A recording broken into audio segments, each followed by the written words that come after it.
And good morning, everybody. I'm Frank Spillers with Rural Community Solutions, where we help communities, businesses, organizations create family-friendly, youth-centered places that attract the people you want.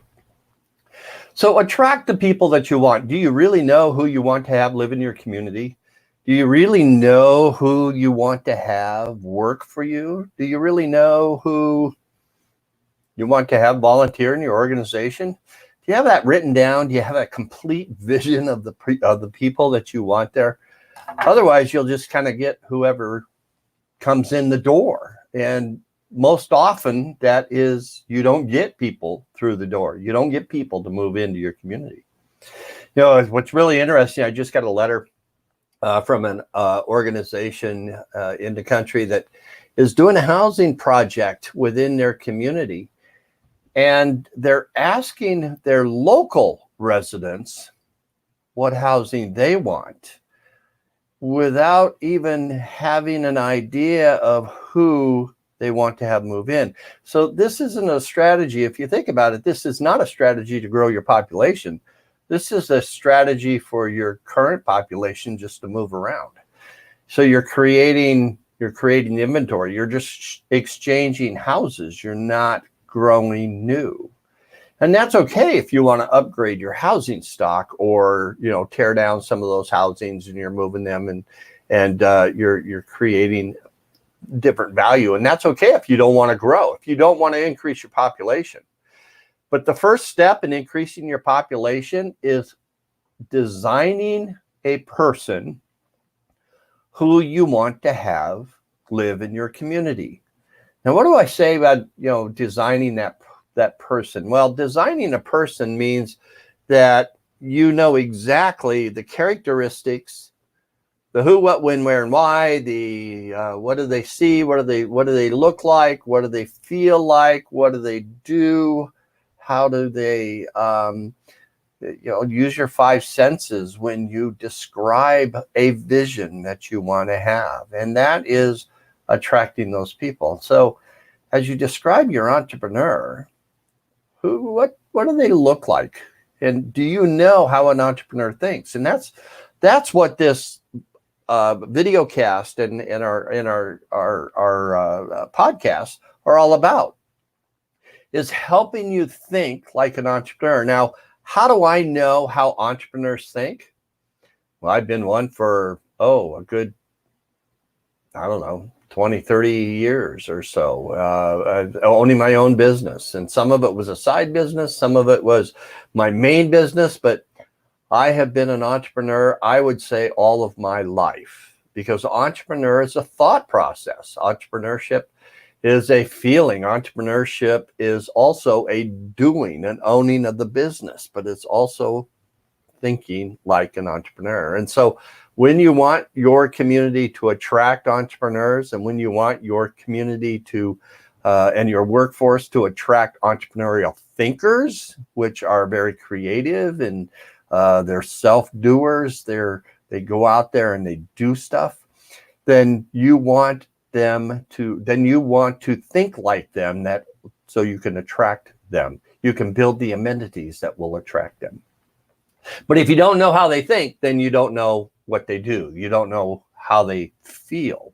And that is the entrepreneurial process. And so today I just want to talk about, we've been talking about for the last couple of weeks, mental health and entrepreneurship.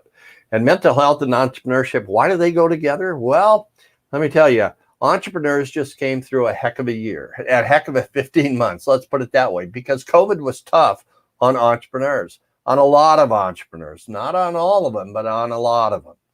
And so there's some entrepreneurs that really flourished during COVID, and congratulations to them, because as they flourished during COVID, they created that opportunity. And that's what entrepreneurship is they don't look at problems, they look at opportunities. But there were some entrepreneurs out there that had the type of business that they couldn't create that opportunity, or they were stifled in their regular business dealings. And that's kind of where we were. I mean, we travel, we do face-to-face workshops, we do face-to-face consulting. And we do in large groups. And when large groups couldn't get together, then people that wanted us to help said we need to wait until our large groups can get together. And so we had to look at the opportunity and adjust and do business in different ways. But it was still very, very stressful.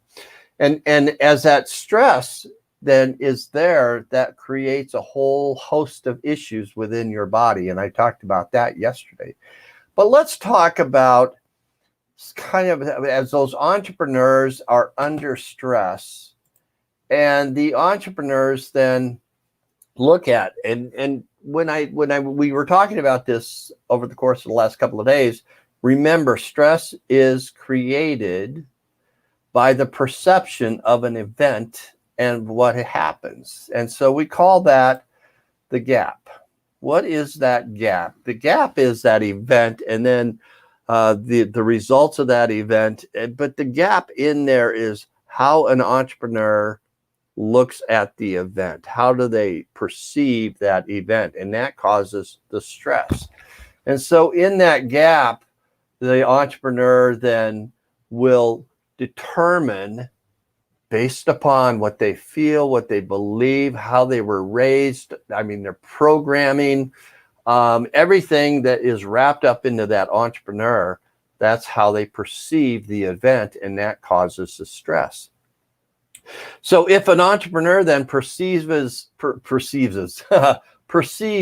event of COVID as a problem, and how do I do this, and where do I go with this, and why can't I get through this, and struggles, it's because of maybe some self-sabotage in the entrepreneur's background, because they're thinking, oh no, here it comes again. And so self-sabotage is more about a behavior of self-sabotaging when it creates problems and interferes with your long-standing goals. So you can be going along really, really well, and the problem comes up, and then all of a sudden an entrepreneur can go, oh no, here we go again. And the shoe's going to drop, waiting for that shoe to drop on the other. So why does an entrepreneur then have some of those self-sabotage thoughts? Well, let's go here. Let's look at some of those.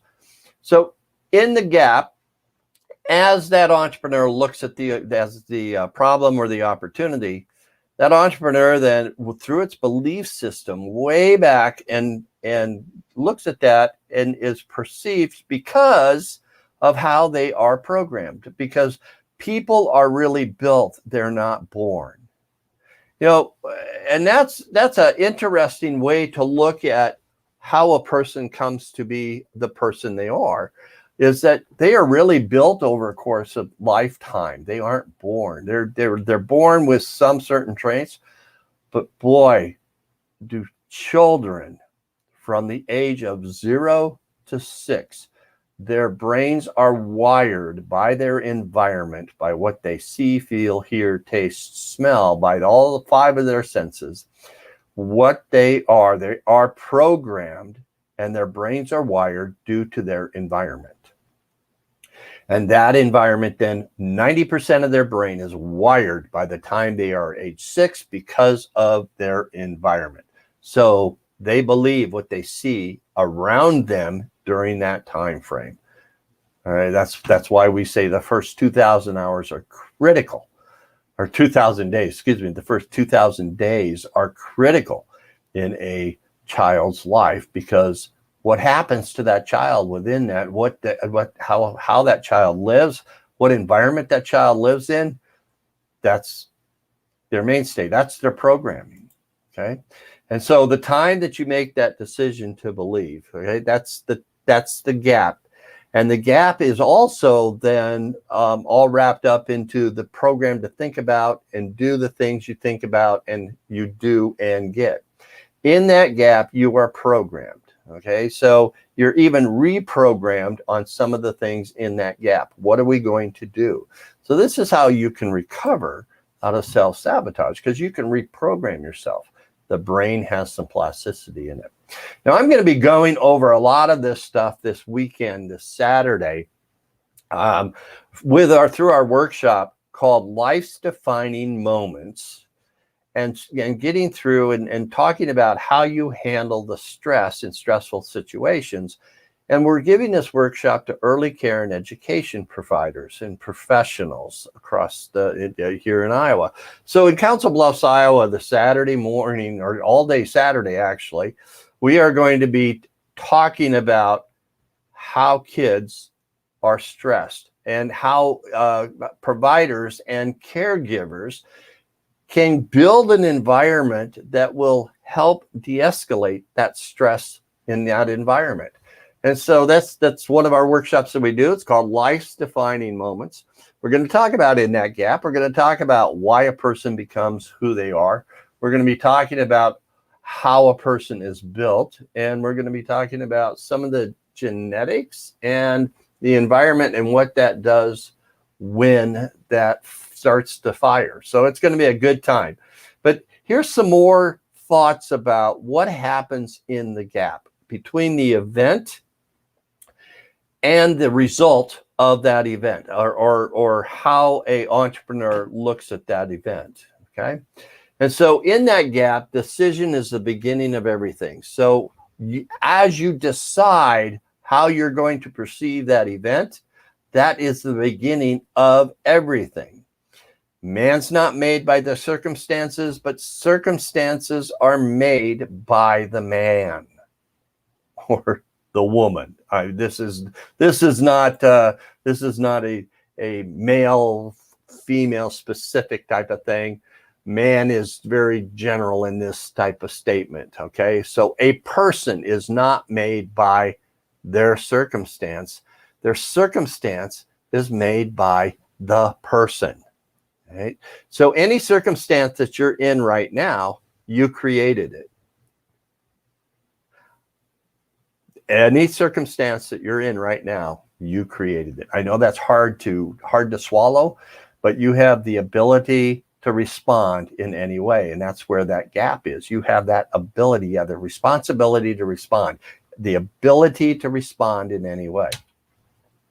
So you have to look at what in your past and who in your past causes you to believe.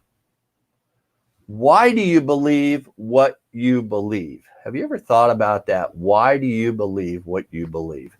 Why does an entrepreneur believe what they believe? Well, when you think like an entrepreneur, you will understand that. And when you learn how an entrepreneur thinks, you'll learn how an entrepreneur then views the world. And when you know how a person is programmed, not just an entrepreneur, but a person is programmed from an early age around their environment, then you can help your entrepreneurs get over this troubling time. This is why we say, if your economic development needs to have a mental health component to help the mental health of your entrepreneurs. If you don't, then they are struggling out there. They're under huge amounts of stress. And entrepreneurs and stress go together. Some people thrive under stress. Some people are bogged down because of the situations.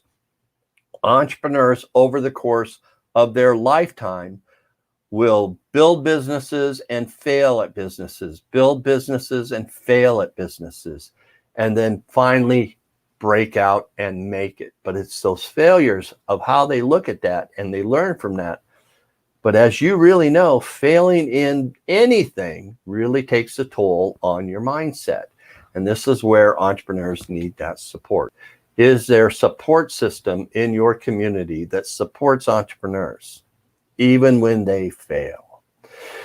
So if you want to know more, let me know. Get a hold of me at frank@ghorizons.com, and let's have a conversation about how your community can start to build an entrepreneurial ecosystem or start to build an entrepreneurial economy around our 4 pillars of relationships, engagement, entrepreneurs, and collaboration. And when you build those pillars around there, it supports the foundation of your community to really start to build an entrepreneurial economy. And that's where people want to live. That's in this day and age, people are choosing where they want to live and bringing their job with them.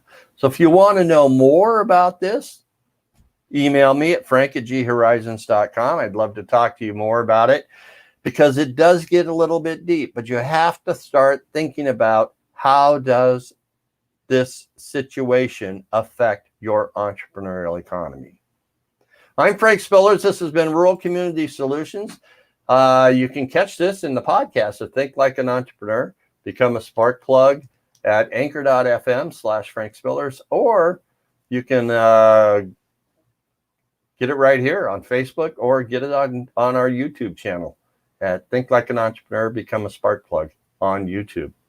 So until tomorrow, I hope you have a great day, and be well, stay safe, make good choices. Bye for now.